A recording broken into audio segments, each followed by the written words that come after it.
जरूर बोलेगा 32 इसके और 32 तेरे, हो गए ना 64, हो गए ना 64। घुसपैठ करने की आदमी की आदत है।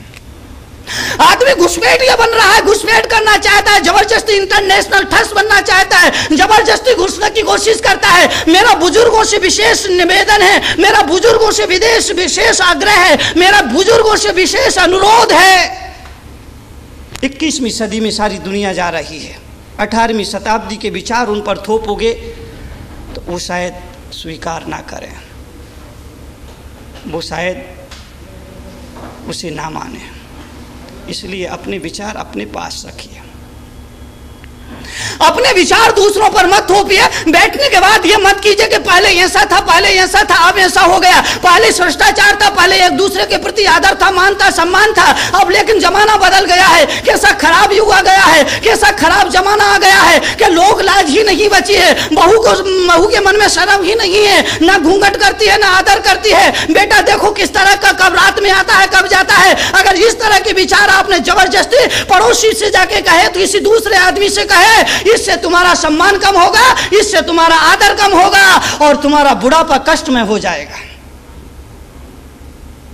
इसलिए मैं कह रहा हूं केवल प्रशंसात्मक शब्द का उपयोग करें, धन्यवाद देना सीखो। अगर कुछ गलत होता है उसे चुपचाप सहन कर लो, अगर कोई गलत होता है उसे चुपचाप देख लो, अगर कोई गलत कहा जाता है उसे चुपचाप सुन लेना चाहिए। आदमी को चाहिए, बुजुर्ग आदमी को चाहिए अपने कान बंद रखे, अपना मुख बंद रखे, केवल अपनी आंखें खुली रखे, कान बंद रखिए। बहू क्या कह रही है, बेटा क्या कह रहा है, नाती क्या कह रहा है, पोता क्या कह रहा है, सुनिए ही मत, मुख बंद रखिए। बात बात पर जवाब देना अच्छी बात नहीं है। अगर कुछ कह भी दिया है, किसी ने कुछ कह भी दिया है, चुपचाप सुन लीजिए। सुनने के बाद जवाब देना कोई जरूरी नहीं है, उस कड़वा घूंट को पी जाइए। अगर जवाब दोगे तो जवाब का जवाब मिलेगा। क्रोध का जवाब अगर क्रोध से दिया जाएगा तो निश्चित ही संघर्ष बढ़ेगा। जवाब से जवाब और क्रोध से क्रोध बढ़ता है। कान बंद रखो, मुख बंद रहो, केवल आंखें खुली रखो, देखो, साक्षी भाव से देखो। जो कुछ भी घट रहा है उसे साक्षी भाव से देखो। साक्षी भाव से देखना गलत नहीं है। मिठाई की दुकान पर मिठाई रखी है, देखते रहो, दुकानदार आपको कुछ नहीं कहेगा, कोई कानून आपको पकड़ेगा नहीं, कानून आपको अपने शिकंजे में नहीं ले सकता है। दुकानदार ये थोड़ी ना कहेगा कि तूने मेरी मिठाई देखिए ला पैसे दे। दुकान में मिठाई की दुकान में मिठाइयाँ रखी है, घंटे भर बैठे बैठे देखते रहिए, कोई कुछ नहीं कहेगा। लेकिन जब आप मिठाई को हाथ लगाओगे, मिठाई को चुराने के लिए हाथ आगे बढ़ाओगे तो हाथ पकड़ लिया जाएगा और आप पकड़े जाओगे, चोरी करते हुए पकड़े जाओगे। दंड मिलेगा, अपमान मिलेगा, अनादर मिलेगा, पिटाई मिलेगी, जेल भी मिल सकता है। तो मिठाई को देखना अपराध नहीं है, मिठाई को हाथ लगाना ये अपराध है। दुनिया में जो घट रहा है, जो हो रहा है, उसे केवल साक्षी भाव से देखिए, उसमें राग द्वेष नहीं,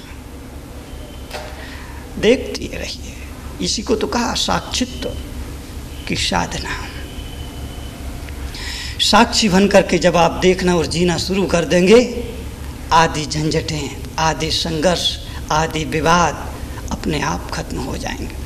बुजुर्गों को चाहिए कि 50 साल की उम्र अगर हो जाती है तो 50 साल की उम्र के बाद उन्हें साक्षी की साधना अपना लेना चाहिए। जो कुछ घट रहा है उसे केवल देखिए, साक्षी बन करके देखिए, उससे जुड़ने की कोशिश मत करिए, उसे अच्छा बुरा होने का बारे में मत कहिए। अच्छा है तो उसे देख लीजिए, बुरा है तो उसे देख लीजिए। उससे अगर जुड़ोगे तो मामला गड़बड़ हो जाएगा। 50 के बाद 51 कहते ही 51 बन आता है, बन यानी जंगल। 50 साल के बाद आदमी को अपना मुख जंगल की तरफ कर लेना चाहिए। 41 में जंगल नहीं आता है, 21 में जंगल नहीं आता है, 31 में वन नहीं आते, 51 50 साल के बाद, 50 के बाद जैसे ही हम आगे की गिनती शुरू करते हैं, 51 करते हैं, 52 कहते हैं, उसमें वन शब्द आ जाता है। वन शब्द का मतलब है जंगल। 50 की उम्र के बाद आदमी का जो जीवन होता है वो साधना का जीवन होता है, वो आराधना का जीवन होता है, वो तपस्या का जीवन होता है। 50 की उम्र के बाद आदमी को अपना मुख जंगल की तरफ कर लेना चाहिए। अगर जंगल नहीं जा सकते हो तो वानप्रस्थ आश्रम का मतलब जंगल की तरफ मुख कर लो। मत जाओ जंगल, जंगल जाना कठिन है, जंगल जाना इतना आसान नहीं है। अगर पूरी तरह से मोह ना टूटा तो जंगल में भी जाकर के कुटिया बनाओगे, उसको भी महलों जैसा बना लोगे, उसमें भी महल बना लोगे, महल की कल्पना कर लोगे। अपने मन को बदलो, मन बदल जाएगा तो मकान, महल भी जंगल और तपोवन सिद्ध हो जाया करेंगे। तो वानप्रस्थ आश्रम का मतलब है 50 की उम्र अगर आपकी हो जाती है, 50 की उम्र के बाद आपको मौन की साधना करना चाहिए, आपको साक्षित्व की साधना करना चाहिए। बेटा व्यापार कर रहा है, बिजनेस कर रहा है, अनावश्यक दखलंदाजी करने की जरूरत नहीं है, जबरदस्ती बीच बीच में उसे टोकने की जरूरत नहीं है, इंटरफेयर करने की जरूरत नहीं है, उसे अपने हिसाब से करने दीजिए। हाँ, अगर कभी आपका बेटा आपकी सलाह चाहता है, मशविरा चाहता है, अनुभव चाहता है, परामर्श चाहता है और मांगता है, आप अपनी सलाह दीजिए, विचार दीजिए, अनुभव दीजिए, उसका मार्गदर्शन करिए, उसे दिशा निर्देश दीजिए। ये सब तो ठीक है, लेकिन अनावश्यक ना हो, जबरदस्ती ना हो, घुसपैठ ना हो। इस बात का ख्याल रखिए, बुढ़ापा सुखमय बन जाएगा। बुजुर्ग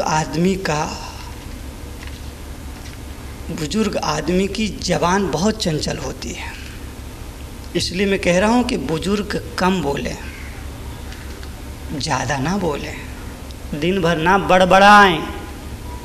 कुछ बुजुर्गों की आदत होती है, कुछ बहुओं की, कुछ सासुओं की आदत होती है कि वो दिन भर ही बड़बड़ाती रहती है, कभी बहू पर, कभी बेटी पर, कभी नातिन पर, कभी पोतिन पर, कभी बेटे पर, कभी नौकर पर, कभी चाकर पर, कभी पड़ोसी पर, दिन भर ही बड़बड़ाते रहते हैं। ये जो बड़बड़ाने की आदत है, ये जरूरत से ज्यादा बोलने की आदत है, ये आदत ही दुख में कारण है।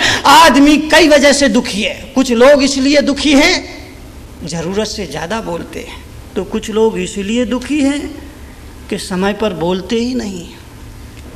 ज़रूरत से ज़्यादा बोलना भी दुख में कारण है, और समय पर ना बोलना, चुप रह जाना, ये भी दुख में कारण है। जहाँ जरूरत हो वहाँ आदमी को जरूर बोलना चाहिए, और जहाँ जरूरत ना हो वहाँ आदमी को चुप रह जाना चाहिए। मैंने कहा कि बुजुर्गों की जबान चंचल हुआ करती है, बुजुर्गों की जिह्वा चंचल हुआ करती है। याद रखना, बच्चे के पैर चंचल होते हैं।